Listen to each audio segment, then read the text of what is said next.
नमस्कार, मेरा नाम आलोक है। आप लाइव स्ट्रीज देख रहे हैं। हमारे साथ बिहार के वरिष्ठ पत्रकार अरुण पांडे जी हैं। बिहार विधानसभा विधान परिषद आने के लिए लोग कितनी मशक्कत करते हैं। बिहार के शिक्षक भी वोटर्स हैं, ठीक है, सरकार के मुलाजिम भी हैं, लेकिन शिक्षकों ने दिखा दिया कि शिक्षक शिक्षक हैं, सरकार सरकार है। चाहेंगे तो सरकार पलट भी देंगे। देखिए, अभी आप तिरहुत स्नातक सीट के लिए जो उपचुनाव हुआ है बिहार विधान परिषद की, उसके नतीजे को लेकर लगता है हम बात कर रहे हैं। जी बिल्कुल बिल्कुल, नतीजा आ गया। पिछले 2 साल से खासकर के पाठक जब से बिहार के शिक्षा विभाग में एसीएस थे, बिहार के शिक्षक प्रताड़ित होते रहे और कोई एक हद हो गई थी। अब शिक्षकों को नौकरी करनी थी तो करते क्या बेचारे, जैसे कहा वैसे लोग सुनते रहे।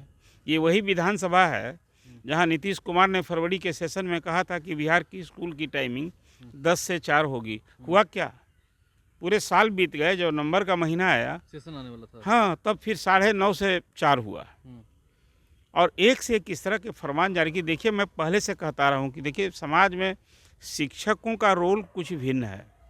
आप शिक्षक को आप आदर नहीं करेंगे, उसको भरोसा में नहीं लेंगे, उनको विश्वास में नहीं लेंगे, उनको सम्मान नहीं देंगे, तो समाज कैसे चलेगा। अब कुछ शिक्षक ऐसे हैं जो काम से भागते हैं, पढ़ाने से भागते हैं, उनमें योग्यता की कमी। तो जिम्मेवार कौन है? आपने बिहार में शिक्षा मित्र से शुरू की, फिर आपने नियोजित शिक्षक बहाल किया, डिग्री लाओ नौकरी पाओ किया, और आज शिक्षकों में योग्यता खोजने चले। इसके लिए क्या क्या हुआ बिहार में, आप इसलिए मैं यह चर्चा कर रहा हूँ कि वहाँ ब्रिजवासी जो बंशीधर ब्रिजवासी हैं, जो के पाठक ने उनकी सेवा से समाप्त कर दिया था, नौकरी से बर्खास्त कर दिया था शिक्षक आंदोलन में शरीक होने के कारण। ये तुगलकी आदेश था। कोई संविधान प्रद अधिकार है कि कर्मचारी, सिर्फ डिफेंस के स्टाफ को कोई यूनियन बनाने की छूट नहीं है, लेकिन आईपीएस ऑफिसर और सिपाही या दरोगा का भी यूनियन है। शिक्षक संगठन नहीं बना सकते हैं। इसी आधार पर ब्रिजवासी की नौकरी चली गई। एक और बीपीएससी से सेलेक्ट हुई थी, उसके कारण उसकी नौकरी हाईकोर्ट ने उसको समाप्त कर दिया था। तो आज शिक्षकों का संघर्ष, बंशीधर ब्रिजवासी ने अपनी नौकरी गंवा करके अब जो सड़क पर संघर्ष करते थे, अब सदन में संघर्ष करेंगे।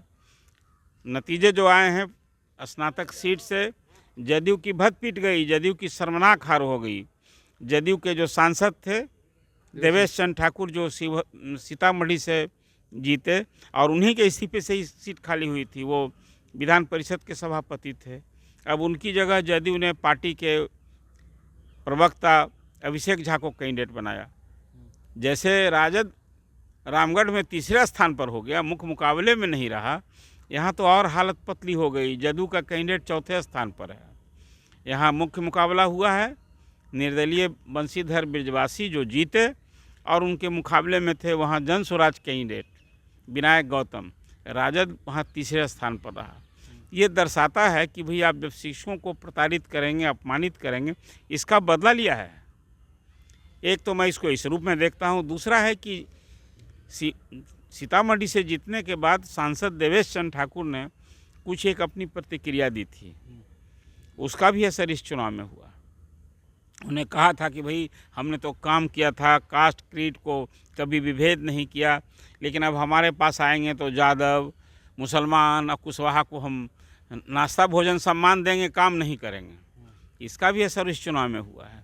और ब्रिजवासी एक अति पिछड़े समाज से आते हैं वो, और शिक्षकों की लड़ाई लड़ी है, तो शिक्षकों का भरपूर समर्थन मिला। अति शिक्षक भी तो स्नातक हैं। बिहार में 5.5 लाख शिक्षक हैं, और जिस इलाके में अभी उपचुनाव हुआ, वैशाली, मुजफ्फरपुर, शिवहर और सीतामढ़ी, इन जिलों के शिक्षकों ने पूरी एकजुटता दिखाई, और जिसको आप कह सकते हैं तन मन धन से सहयोग किया, और बंशीधर ब्रिजवासी ने सबको पीछे छोड़ दिया। आपको लगता है नीतीश कुमार के लिए अलार्मिंग मैसेज है कि अगर शिक्षकों की बात नहीं सुनी गई, ठीक से नहीं सुनी गई, तो अगले साल चुनाव है? ये तो बात मैं हमेशा, आप जब भी शिक्षक के मसले पर चर्चा करते हैं, या जो 2 और मुद्दे हैं, फिर यहाँ लैंड सर्वे, तो मैं कहता हूँ कि देखिए, आलोक जी, चुनाव का साल है। अब नीतीश कुमार को वो सारी बातें सुननी होगी जो अब तक नहीं सुनते रहेंगे। तो शिक्षकों को लेकर तो यू टर्न यूँ ही सरकार ले चुकी थी, लेकिन सब अब देर आए। अभी अब जब ये सिद्धार्थ आ गए हैं, तो निश्चित रूप से मैं मानता हूँ कि कहीं ना कहीं एक सकारात्मक अप्रोच है, और उसमें चाहे स्कूल की टाइमिंग बदल गई, दक्ष क्लास का समाप्त हो गया, बिल्कुल लिबरल तरीके से 2025 का कैलेंडर जारी हुआ है। शिक्षकों का सामूहिक तबादला सामान्य भले नहीं हो, ऐच्छिक तबादला हो रहा है और 15 दिसंबर तक अभी आवेदन ही लिए जा रहे हैं। कोई 60,000 से अधिक आवेदन आ चुके हैं। उसमें अधिसंख्य वैसे शिक्षक जो बीपीएससी द्वारा नियुक्त किए गए थे वो, या नहीं तो 2008 के बाद जो नियोजित शिक्षक नियुक्त किए गए थे जिलों से बाहर, ऐसे लोग आवेदन दे रहे हैं। या फिर गंभीर समस्या, असाध्य रोग, विकलांग या पति पत्नी एक जगह जाने का, तो अभी तो आवेदन आ ही रहे हैं। 15 तक मुझे लगता है जो एक अनुमान था, अब वो संख्या बढ़कर लगभग 1 लाख से कम शिक्षकों के आवेदन नहीं आएंगे। अब वो जो आवेदन आएगा तो सरकार फिर दिसंबर में उसमें विचार करेगी। तो अब तो सरकार सिर्फ अब एक बात रह गई है अभी, जो मुख्यमंत्री ने घोषणा की थी, नियोजित शिक्षक को जब विशिष्ट शिक्षक बन चुके हैं उस दिन घोषणा की थी कि वो जिस स्कूल में पढ़ा रहे हैं वहीं पढ़ाएंगे। इस संबंध में अभी तक आदेश नहीं आया है। अब द्वितीय चरण में भी सक्षमता परीक्षा पास कर गए हैं। पता नहीं ऐसे चीज़ में जब मुख्यमंत्री या शिक्षा मंत्री अनाउंस करते हैं तो विभाग को तत्परता से उसके आलोक में आदेश निकालना चाहिए। यही देर होने से, विलम्ब होने से असंतोष बढ़ता है और शिक्षकों में एक परेशानी होती है। फिर ये मांग, अभी भी उनकी मांग मुझे उचित मैं मानता हूँ कि जो शिक्षक 12 साल, 15 साल, 18 साल से काम कर रहे हैं उनकी सेवा निरंतरता का लाभ उन्हें मिलना ही चाहिए, न मिलना अन्याय होगा। ये एक मांग उनकी है। और तो फिर तो अब ऐच्छिक ट्रांसफर की बात कर रहे हैं। ऐच्छिक ट्रांसफ़र तो मिल रहा है अभी। नहीं, वो सब कर रहे हैं। हाँ, तो देखिए, अब तो सरकार ने कहा भी है, शिक्षा मंत्री ने, कि भाई हम 5 बार सक्षमता परीक्षा जब ले लेंगे तो फिर ऐच्छिक स्थानांतरण का भी हम ये काम करेंगे और उसमें बहुत उदार नीति बनाएंगे। अब सरकार का जो एटीट्यूड है ना, वो के पाठक के जाने के बाद निश्चित रूप से अब अप्रोच बदल गया है, सोच बदल गई है, व्यवहार बदल गया है, रवैया बदल गया है और यही पहले से हुआ रहता। अरे शिक्षा में सुधार के लिए आप उपाय कीजिए, लेकिन आप शिक्षकों को सुधारने लगे। देखिए, स्कूल में शिक्षक जाने लगे थे, इसकी सबों ने प्रशंसा की थी।